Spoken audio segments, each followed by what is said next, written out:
Hi guys, so we are back with another video, and that is goal number one, that is no poverty. So in this video we will be covering about the definition of poverty according to the World Bank and the multi-dimensional poverty index and their respective reports. We will be also covering the special targets that this goal tends to achieve. We will be covering the reasons of the decline in poverty and also the poverty estimation in India. So stay tuned with Trailblazing team. पिछली दो videos में हमने देखा कि what are the sustainable development goals और ये हम क्यों लेकर आ रहे हैं. There are 17 goals we have already seen. इसको बार बार देखते रहना चाहिए ताकि हमें पता रहे कि what we are trying to do. Governments across the world, whatever they are trying to do, ये इन्हीं 17 headings में कहीं ना कहीं fit होता है. That's why to complete the framework in your mind, it's important to look at these 17 goals again and again.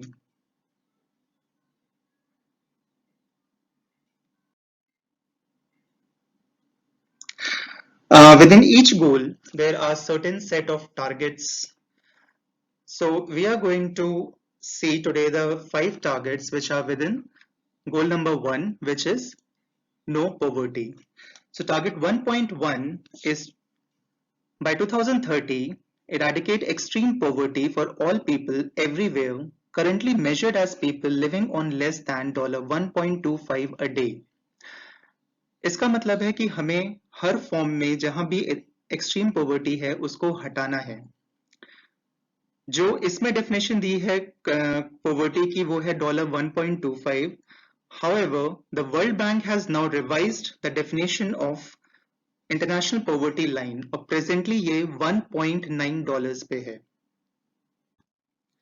Target 1.2 हमें जितने भी मेन वुमेन एंड चिल्ड्रन जो पॉवर्टी में जी रहे हैं उनको हाफ करना है. इसका सिंपल सा मतलब ये है कि जो मेन है उनको भी जो पॉवर्टी में है उनको हाफ करना है, वुमेन को भी और चिल्ड्रन को भी अलग अलग in all its dimensions according to national definitions. हर देश की अपनी डेफिनेशन होती है पॉवर्टी की और सिर्फ जरूरी नहीं कि वो इनकम बेस्ड ही हो, और भी बहुत सारे डायमेंशंस हो सकते हैं. इसलिए जितने भी डायमेंशंस हैं सबका प्रपोर्शन हमें रिड्यूस करके हाफ करना है. Target 1.3 is to implement nationally appropriate social protection systems. Social protection systems का मतलब जो भी लोग vulnerable हैं या जितने भी लोग आपके देश में हैं उनको एक minimum set of security देना in the form of insurance या फिर pension या फिर एक universal basic income and measures for all including floors. Floor का मतलब यही होता है जो भी बेसिक सेट्स ऑफ राइट्स हैं जो कि सबके पास होने ही चाहिए, जैसे कि सबके पास फूड होना ही चाहिए या एक घर होना ही चाहिए, इलेक्ट्रिसिटी उनके पास आज के दौर में इंपॉर्टेंट हो गई है तो होना ही चाहिए. And by 2030 achieve substantial coverage of the poor and vulnerable. तो हम यहाँ ये नहीं कह रहे कि सबको इंक्लूड करना है, बट कोशिश करनी है कि सबको इंक्लूड कर सकें under some form of social protection. This the definition of social protection floor मैंने ऑलरेडी बता दिया है, देखना है देख लिए, otherwise it's too complicated to learn. Target 1.4 के अकॉर्डिंग जितने भी मेन एंड वुमेन हैं, in particular the poor and the vulnerable, उनके पास इक्वल राइट्स होना चाहिए to the economic resources. Economic resources क्या होते हैं? जो रिसोर्सेज हमें चाहिए होते हैं कुछ भी प्रोड्यूस करने के लिए, कुछ भी गुड्स या सर्विसेज, जैसे कि land, financial resources etcetera, as well as access to basic services. Basic services में यही health services, education services, ये सारी चीजें आती हैं. Ownership and control over land and other forms of property. तो यहाँ पे जो capital resources हैं हमारे, especially land, ये wealth के form में जो होता है, ये सबके पास equal rights होने चाहिए इन सबके ऊपर. Inheritance, natural resources, appropriate new technology and financial services including microfinance. Target 1.5 ये आज के दौर में बहुत इंपॉर्टेंट हो गया है because due to the climate related extreme events and जो अदर बाकी शॉक्स आते हैं, चाहे वो इकोनॉमिक हो, सोशल हो या एनवायरमेंटल हो, उनकी वजह से सबसे ज्यादा जो इफेक्ट होते हैं वो कौन होते हैं? Poor and vulnerable people. तो उनके लिए, उनके में जो रेजिलियंस बिल्ड करना है ताकि उनको ज्यादा इफेक्ट ना हो, ये भी हमारा एक टारगेट है। So let's start with how do we classify countries on the basis of income. So world bank चार उसमें डिवाइड करता है कैटेगरीज में: low income, lower middle income, upper middle income and high income. अगर left hand side bottom में देखेंगे तो उसकी रेंजेस भी दी हुई हैं और एक जनरल आइडिया होना चाहिए कि how are the countries distributed on the basis of income. तो as we know that USA के जो ऊपर के दो कंट्रीज हैं, सॉरी नॉर्थ अमेरिका के USA and Canada, and the western European countries, then we have Australia, and then Japan and South Korea. These come under high income countries. बाकी जितने low income countries हैं वो आपके ज्यादातर Africa में मिलेंगे, एक दो आपको एशिया में मिल जाएंगे जैसे कि नेपाल, अफगानिस्तान, ये छोटे छोटे कंट्रीज हैं जो कि लो इनकम कंट्रीज में आते हैं। बाकी सारे मिडिल इनकम कंट्रीज हैं। मिडिल इनकम में भी दो कैटेगराइजेशन है, lower middle income and upper middle income. As we can see, India comes under lower middle income. तो अगर अप्रोक्सीमेट रेंजेस की बात करें तो लो इनकम कंट्री कौन होता है? जहां पे पर कैपिटा इनकम, मतलब जो हर एक आदमी की जो इनकम है ऑन एन एवरेज वो लेस देन $1000 है। लोअर मिडिल इनकम के लिए 1000 to 4100, अपर मिडिल इनकम के लिए 4100 to 12700 and high income is where people are earning more than $12,700 पर year. This is annual income. So India की जो अभी पर कैपिटा इनकम है वो नियर अबाउट 2000 है डॉलर्स इन 2018, ये फिगर है, अभी लेटेस्ट फिगर्स अवेलेबल नहीं है। So India comes under lower middle income category. Poverty की definition as per World Bank, जो उनकी रिपोर्ट है एक पॉवर्टी एंड शेयर्ड प्रॉस्पेरिटी 2018, उसमें जो डेफिनेशन दी है दैट इज इनकम बेस्ड। और इनकी जो इनकम बेस्ड डेफिनेशन है, ये इंटरनेशनल पॉवर्टी लाइन डिफाइन करते हैं जहां पे per capita income per day is less than $1.9 in 2011 purchasing power parity. थोड़ा सा देख लेते हैं कि what is purchasing power parity. Purchasing power parity is a measurement of prices in different areas using specific goods to contrast the absolute purchasing power between currencies. एक होता है exchange rate, जैसे कि हमें पता है कि आज अगर थोड़ा देखें तो $1 is equal to approximately ₹75. However, जो ग्राउंड रियलिटी होती है जब हम कोई चीज खरीदने जाते हैं वो काफी डिफरेंट है। For example, if you are buying a pen which is $1 in USA, it might be costing $20 in India. Same pen है, यहाँ पे ₹20 है, वहां पे $1 है। दैट मीन्स अगर हम कंपेयर करें तो $1 becomes equal to ₹20. So this is purchasing power parity. In 2018, जिसके लेटेस्ट फिगर्स हमारे पास अवेलेबल हैं, वो $1 is equals to approximately ₹18, वैसे 18.3 समथिंग है, यहाँ पे 18 मैंने ले लिया है। और जो 2018 में जो एक्सचेंज रेट था on an average for the entire year was ₹65. तो we can see there is a great variation in the exchange rate and with something which is actually on the ground. तो इसीलिए हम जब GDP भी निकालते हैं, हम दो टर्म्स में निकालते हैं, एक नॉमिनल टर्म्स में और एक पीपीपी टर्म्स में। तो हमारी जो रुपीस में अगर हम बात करें, हमारी जीडीपी कितनी है 2018 में? It was 190.1 trillion. ट्रिलियन होता है 1 लाख करोड़, उसमें हमें नहीं जाना, बट 190.1 ट्रिलियन को अगर मैं एक्सचेंज रेट से डिवाइड करूं जो कि ₹65 है, तो मुझे क्या मिलेगा नॉमिनल टर्म्स में GDP which is 2.94 trillion. However, अगर मैं जो पीपीपी कन्वर्जन रेट है जो कि ₹18, अगर मैं उससे डिवाइड करूं तो मुझे मिलेगा 10.51 trillion. So this is the difference between PPP terms and nominal terms GDP. तो जो वर्ल्ड बैंक ने डिफाइन किया है poverty line in 2011 in PPP terms which is $1.9। PPP conversion rate जो था 2011 में वो था $1 was equal to 15.1 रुपीस। तो अगर मैं पॉवर्टी लाइन रुपीस में बात करूं तो इट वाज 28.69। और अगर मैं जो अभी लेटेस्ट फिगर्स हैं हमारे पास, जितने भी पॉवर्टी के जो कि वर्ल्ड बैंक देता है या फिर मल्टी डायमेंशनल पॉवर्टी इंडेक्स की रिपोर्ट हमें देती है, वो 2015 के अवेलेबल हैं।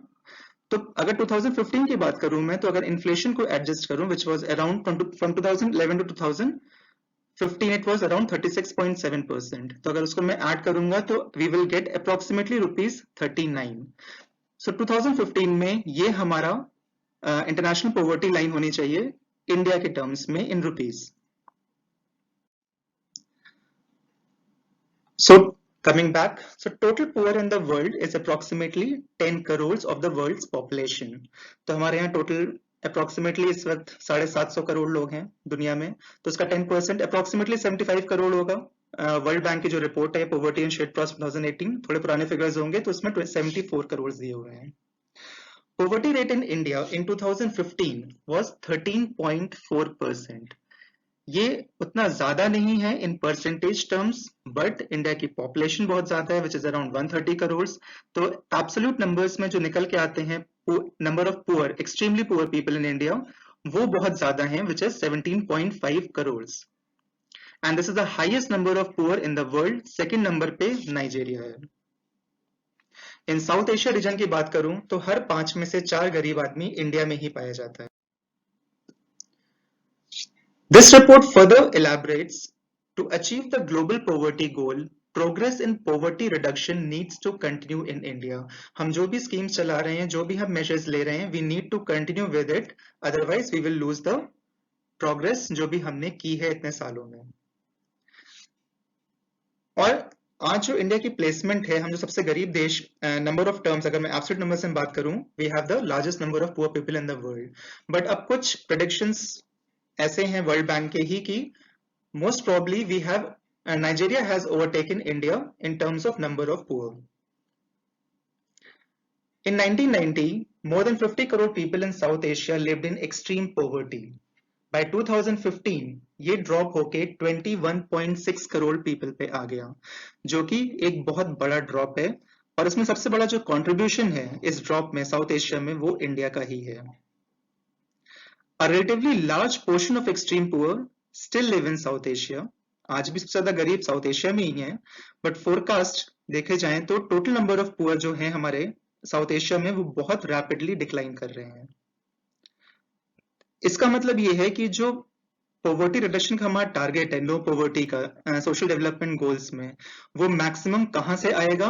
अब उम्मीद है जो वो सब सहारन अफ्रीका से ही जब पॉवर्टी रिडक्शन होगा बड़े लेवल पे, तभी हम we can achieve the target of no poverty. Multi dimensional poverty index एक और तरीका है पॉवर्टी को मेजर करने का। एक तो वर्ल्ड बैंक ने मेजर किया on the basis of income.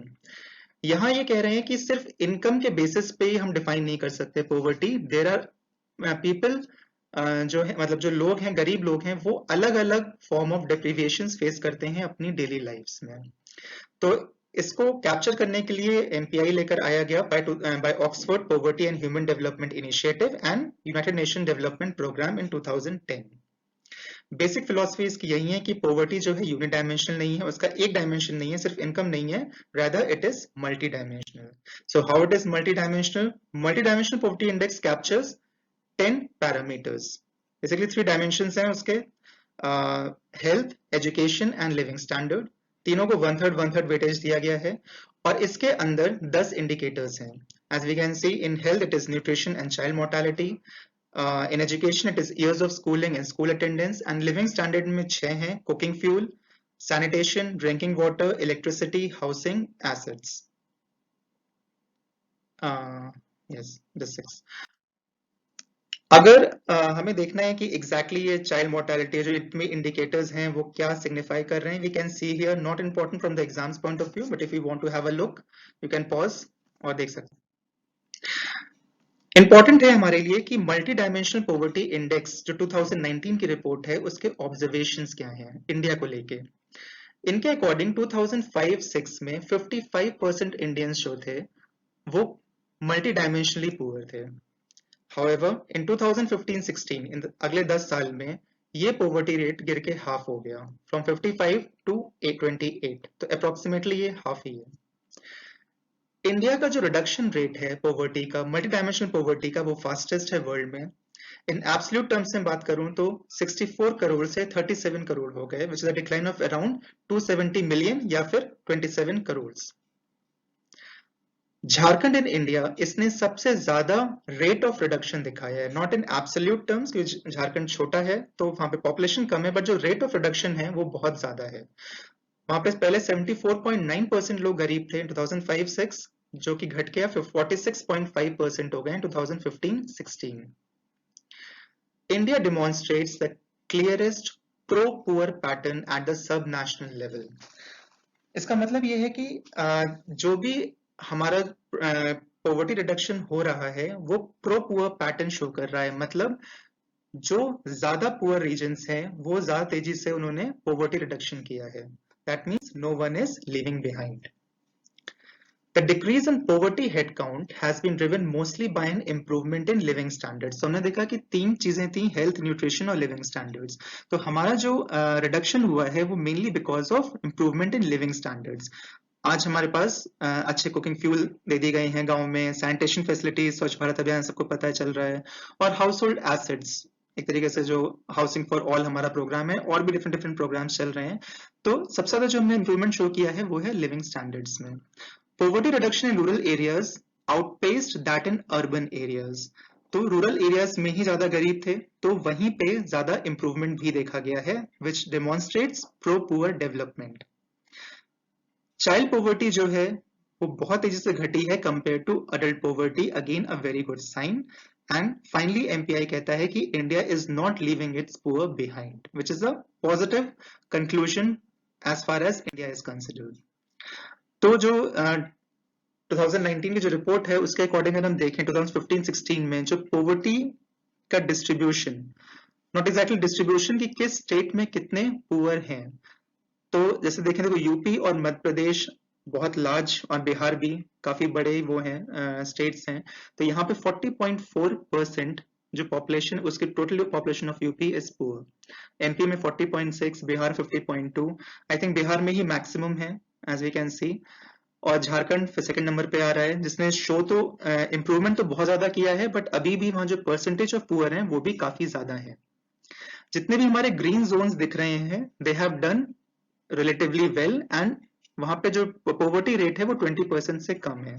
तो जितने भी हमारे सर्दर्न स्टेट्स हैं, केरला, तमिलनाडु, कर्नाटका, फिर नीचे आपका ये आंध्र प्रदेश, अब तेलंगाना भी है उसमें, Goa, Maharashtra, so these are all the green zones. ऊपर बात करें जम्मू एंड कश्मीर, हिमाचल प्रदेश, पंजाब, हरियाणा, उत्तराखंड, और नॉर्थ ईस्ट में सिक्किम और Nagaland, sorry not Nagaland but Mizoram। So these are the states which have done really well, and उनका जो poverty rate है वो काफी कम है। बाकी जो बीच के जो चार ये स्टेट्स हैं, MP, UP, Bihar and Jharkhand, यहाँ पे सबसे ज्यादा पॉवर्टी है, इट इज मोर देन 40%।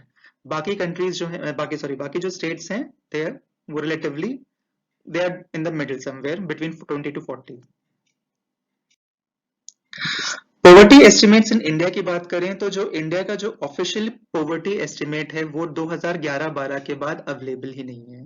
जो हमारी लास्ट डेफिनेशन है वो बेस्ड है तेंदुलकर मेथोडोलॉजी पे, जो डिफाइन करते थे पॉवर्टी इनकम के टर्म्स में नहीं बट कंजम्पशन के टर्म्स में, या फिर कितना एक पर्सन स्पेंड कर रहा है और अ सर्टेन पीरियड ऑफ एक पर्टिकुलर चीज, बास्केट ऑफ एसेंशियल गुड्स पे।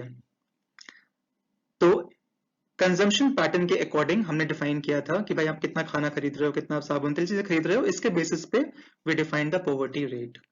सिंस 2007 हमारा जो ऑफिशियल थ्रेशोल्ड है वो ₹26 है गांव के लिए पर डे, और ₹32 अर्बन एरियाज के लिए है। ये अभी तक डेफिनेशन चेंज नहीं की गई है। 2011-12 में जब फाइनल एस्टिमेट्स अवेलेबल है हमारे पास, 4-5 एस्टिमेट्स है, वर्ल्ड बैंक के भी थे, तेंदुलकर कमेटी रिपोर्ट के भी थे, तो maximum estimates put the poverty ratio percentage somewhere between 21 to 24%। 2014 में गवर्नमेंट की एक कमेटी थी, रंगराजन कमेटी, उसने थोड़ा डेफिनेशन में चेंज किए थे, उसने थोड़ा मल्टी डायमेंशनलिटी लाने की कोशिश की थी पॉवर्टी में, और उसने कहा था कि 30% पुअर हैं, बट इस रिपोर्ट को गवर्नमेंट ने, जब नई मोदी गवर्नमेंट आई थी, उसने डिस्कार्ड कर दिया था। तो अब एस्टिमेट करने के लिए, क्योंकि ये एस्टिमेट्स जितने भी हमारे वर्ल्ड बैंक की रिपोर्ट्स होती हैं, एसडीजी रिपोर्ट्स होती हैं, ये सारे जो आपके नेशनल एस्टिमेट्स होते हैं उसी को यूज करती है। तो अब इंडिया ने भी फरवरी 2020 में स्टार्ट किया है एक major exercise, and they have launched a nationwide survey to capture household accessibility to amenities. मतलब एक तरीके से पॉवर्टी एस्टिमेट करने के लिए उन्होंने एक बहुत बड़े लेवल पे सर्वे स्टार्ट किया है। हाउएवर ड्यू टू कोविड-19 दिस हैज बीन डिलेड। अब रीजंस ऑफ डिक्लाइन क्या रहे हैं? अब सारे लोग कह रहे हैं, वर्ल्ड बैंक भी, मल्टीडायमेंशनल पॉवर्टी इंडेक्स भी, कि India has shown tremendous growth, improvement in declining और रिड्यूसिंग पॉवर्टी। तो जो मेजर रीजंस रहे हैं उसके, एक तो हमारे इकोनॉमिक रिफॉर्म्स। इकोनॉमिक रिफॉर्म से क्या होता है, जब if you are improving your GDP, अगर आपका जीडीपी बढ़ रही है, आपकी ग्रोथ अच्छी है, तो दैट मीन्स आपके यहाँ जॉब्स भी बढ़ रही हैं और गवर्नमेंट के पास ज्यादा टैक्स कलेक्ट हो रहा है, तो वो ज्यादा सोशल स्पेंडिंग भी कर सकती है गवर्नमेंट भी। And government has come out with a number of employment generation initiatives. बहुत सारे प्रोग्राम्स हैं, सबसे जो फेमस है वो है मनरेगा। इसको तो एसडीजी और वर्ल्ड बैंक और बाकी जो आईएमएफ, इन सारी ऑर्गेनाइजेशंस ने रिकॉग्नाइज किया है मनरेगा के रोल को in reducing poverty. Then we have a number of social security programs for insurance, pension, maternity benefits. फिर एक्सेस टू बेसिक सर्विसेज, जैसे कि हमारे education, we have right to education, Sarva Shiksha Abhiyan 3 सालों चल रहा है। देन अब हमने नेशनल हेल्थ मिशन पे हम आ गए हैं। We have housing for all through Pradhan Mantri Awas योजना, कुकिंग फ्यूल प्रधानमंत्री उज्ज्वला योजना। देन वाटर के लिए हमारा एक नेशनल मिशन चल रहा है। Then we have lots of rural development programs and agriculture development programs. We know कि हमारे यहाँ जो मैक्सिमम पुअर हैं वो रूरल एरियाज में ही रहते हैं। So अगर हम एग्रीकल्चर और रूरल से डेवलपमेंट करेंगे तो ऑटोमेटिकली poverty का decline होगा, which has been happening. Then we also employment generation initiatives भी तभी work करेंगे जब हम लोगों का skill development करेंगे। So India has launched Skill India Mission, which has a number of programs which has been running under it. Then very importantly we need to have financial inclusion as well. Financial inclusion के बिना जितने भी programs हैं वो properly अपने results नहीं दिखा पाएंगे, बिकॉज जब तक लोगों के पास सेविंग्स नहीं होंगी, लोगों के पास अपने अकाउंट्स नहीं होंगे, सबके जब अकाउंट्स खोले गए थ्रू जनधन योजना, तभी डायरेक्ट बेनिफिट ट्रांसफर भी हो रहा है और उससे करप्शन भी रिड्यूस हुआ है, गवर्नमेंट की भी सेविंग हुई है और जो बेनिफिशरीज हैं उनको पैसे भी पहुंच रहे हैं। तो these all things are helping in reducing poverty. So in the next videos we will see one by one कि क्या क्या प्रोग्राम्स हैं, क्या क्या रिफॉर्म्स हुए हैं, क्या क्या हमने इनिशिएटिव्स लिए हैं।